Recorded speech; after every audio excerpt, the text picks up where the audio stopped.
تستريح وبث الدعاء الخفي الصريح يسعك الفضاء الرحيب الفسيح.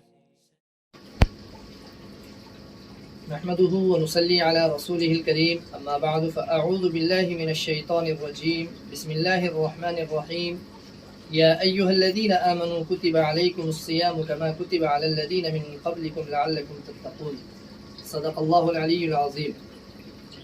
اے ایمان والو، تم پر روزے فرض کیے گئے جیسا کہ تم سے پہلے لوگوں پر فرض کیے گئے تاکہ تم پرہیزگار بن جاؤ.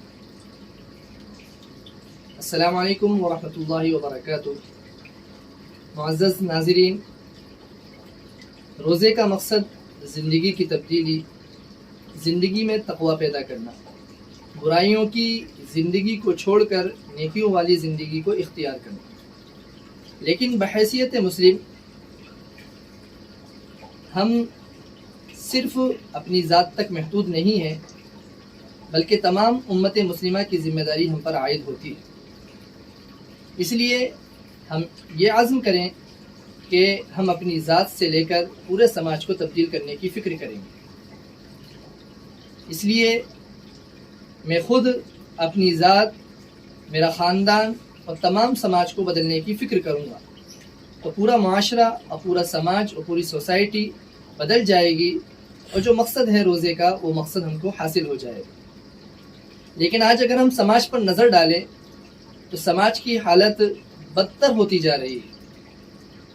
بہت ساری خبریں سننے کو ملتی ہیں، ایسی خبریں کہ جن کی وجہ سے رونگٹے کھڑے ہو جاتے ہیں کہ صرف نشے کے خاطر ایک بیٹا اپنی ماں کو قتل کر دیتا ہے. اسی طرح سے ایک عاشق اپنی معشوقہ کو محبت کا اظہار نہ کرنے کی وجہ سے پیٹرول ڈال کر جلا دیتا ہے.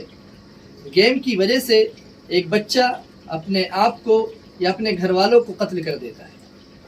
اسی طرح سے سماج میں ایسے لوگ پیدا ہو رہے ہیں جو آپسی تعلقات میں کسی شرعی حدود کے قائل نہیں ہیں. ایسے لوگ بھی ہیں جو ہم جنس پرستی کو بڑھاوا دے رہے ہیں. نوجوان طبقہ گیم میں اور موبائل کی وجہ سے بہت زیادہ پیسہ صرف کر رہا ہے، ضائع کرتا ہوا نظر آ رہا ہے. بہت سارے لوگ ایسے ہیں جو روحانیت کے نام پر دھندا کر رہے ہیں اور اپنا کاروبار بڑھانے کی پوری کوششیں کر رہے ہیں.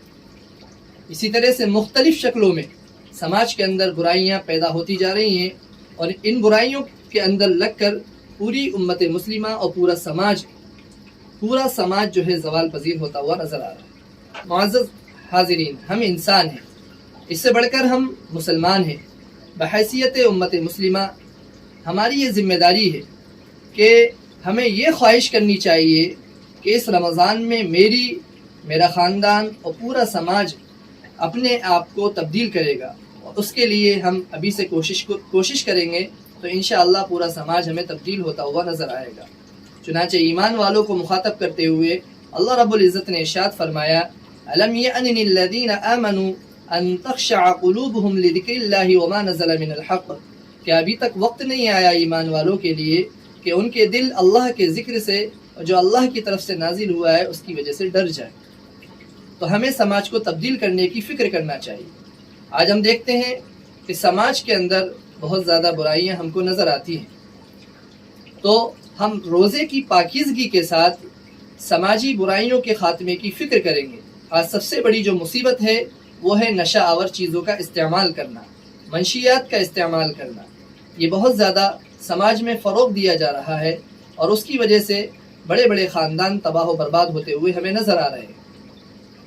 ایک واقعہ ہے کہ 90% مسلم طلبہ و طالبات جس اسکول میں زیر تعلیم تھے، اس اسکول کے اندر ایک طالب علم کے بینک کھاتے کے اندر لاکھوں روپے ٹرانسفر کیے جا رہے ہیں.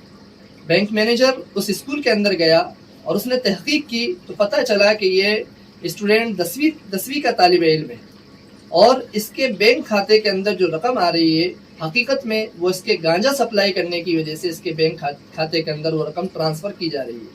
جب تحقیق کی گئی تو پتہ یہ چلا کہ اس کے ساتھ 20 لڑکے اس کاروبار کے اندر، اس گانجا سپلائی کے اندر ملوث تھے، اور بہت ساری 9ویں اور 10ویں کی طالبات ایسی تھیں جو گانجے کی لت کا شکار ہو چکی تھی.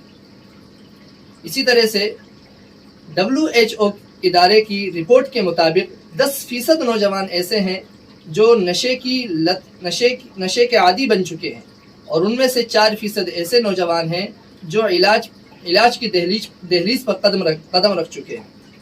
اس لیے ہمیں سماج سے نشے کو ختم کرنے کی پوری کوشش کرنا چاہیے۔ نشیلی چیزوں کا استعمال صرف صحت کے لیے نہیں بلکہ پورے گھر کو تباہ و برباد کرنے کا سبب بنتا ہے، انسان کے جسم اور ذہن پر بہت بھاری اثر ڈالتا ہے، اور اس کی وجہ سے بہت سارے مسائل کا سامنا کرنا پڑتا ہے۔